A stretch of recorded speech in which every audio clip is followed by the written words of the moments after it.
Welcome to the Athlete to Athlete series. My name is Curran. I'm a former professional athlete, speaker, leadership coach, and the founder of the Game Changers Foundation.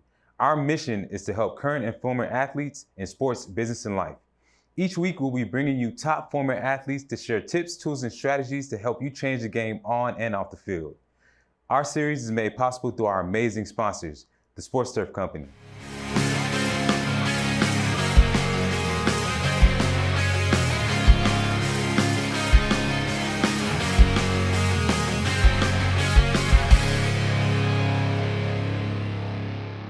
Welcome to the Athlete to Athlete series. I'm your host, Curran, and today we have an amazing guest for this show, a Hall of Famer, a guy who came straight out of Charleston County High School, none other than Champ Bailey. Champ, man, appreciate you being on the show. My pleasure, bro. It's an honor to have you on, man. My pleasure. So first question I always like to ask, man, is you came out of small town Charleston County. I ain't gonna disrespect big town Charleston County, but what was life like, man? What were your experiences like as a high school kid going through, just being in that, in Charleston County, man?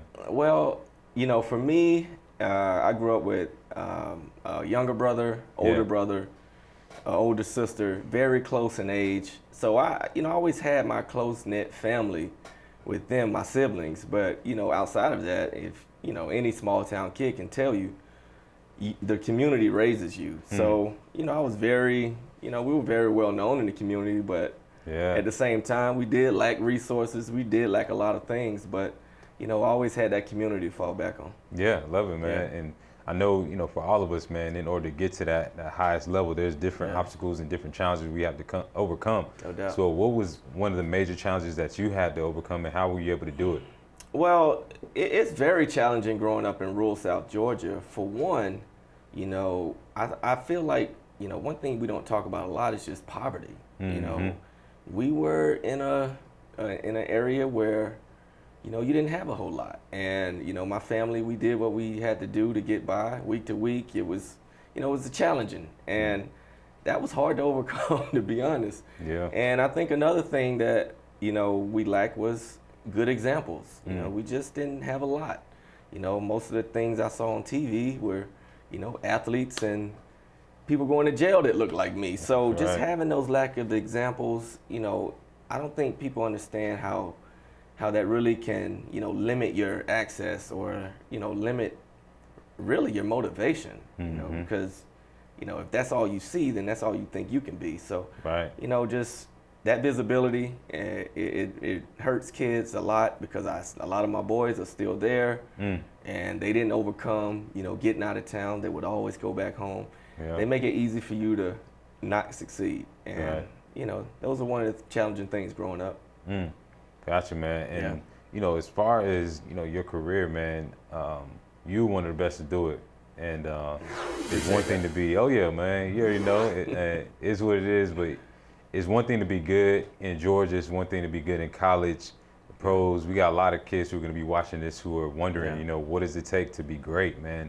So what's some pieces of advice that you can give, man, when it comes to just excelling at a high level and maintaining that consistency as well? I think there's a lot of cliches, do your job, be accountable. All those things mean something, they matter, but I always looked at it like, your preparation is everything. So how do you prepare? Practice. So even to this day, I just tell people, man, if you practice like you're playing in games with that intensity, as if everything's on the line, the games will come easy. True. The next thing you know, you got a great career that you could look back on. But you at least know you put it all out there, because you spend 99% of your time on the practice field, not in games. That's real. So put the effort there, enjoy the process. Yeah, I love that, man. Preparation is everything. So next question I have, man, is I've always wondered this about guys, but we all got this right here. Something we do for the games, our pregame routine, man. So what's those pregame rituals that you have, man? Is don't hold back. I try not to be superstitious, which is probably superstitious in itself. So, I never really had one thing I stuck to. I just always try to clear my mind, just have time to myself, and never do exactly the same thing every time, because you know, I'm trying purposely not to be superstitious, but then you find yourself doing the same thing over and over. Right. I guess it's just a comfort thing. I didn't overthink it, but you know, I just didn't want to settle on one way to get ready. It was like, you know, because when things come at you, you got to be able to adjust. And, you know, I always knew something could happen, throw me off my game, and I don't want to rely on one thing. Yeah, man. Yeah. Wow.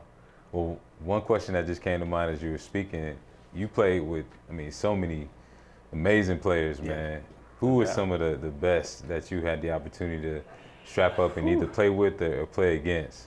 You know, I think, you know, fortunate enough for me, I came into the league alongside a Hall of Famer, Dale Green, who had played 17 years at the time.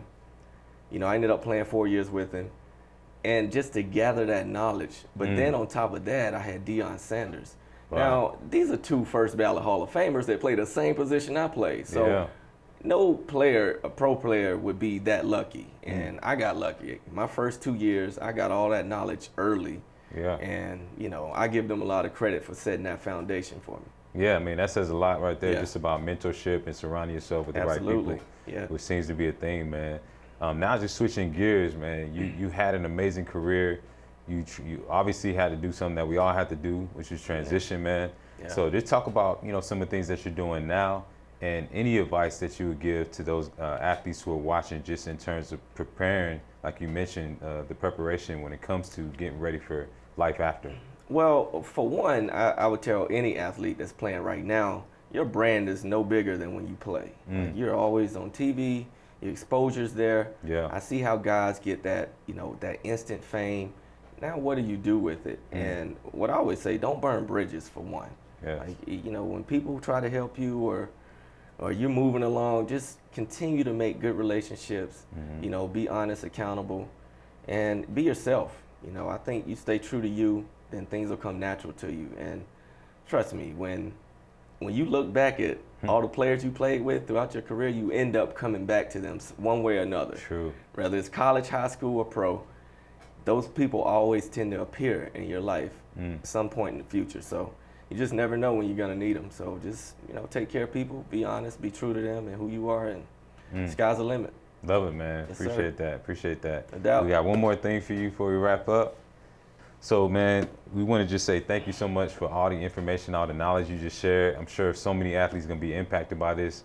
And as a thank you, we want to give you these headphones from Jobber, man, so you can wear these while you're working out, while you're grinding, doing business, all that good stuff. So, man, appreciate you. I do appreciate it. I just broke mine, so thank you. Look at God. Appreciate that. Thank yes, sir. Yes, sir. Thanks again. Oh, yeah. Anytime. Athlete to Athlete, presented by Sports Turf Company and the Game Changers Foundation.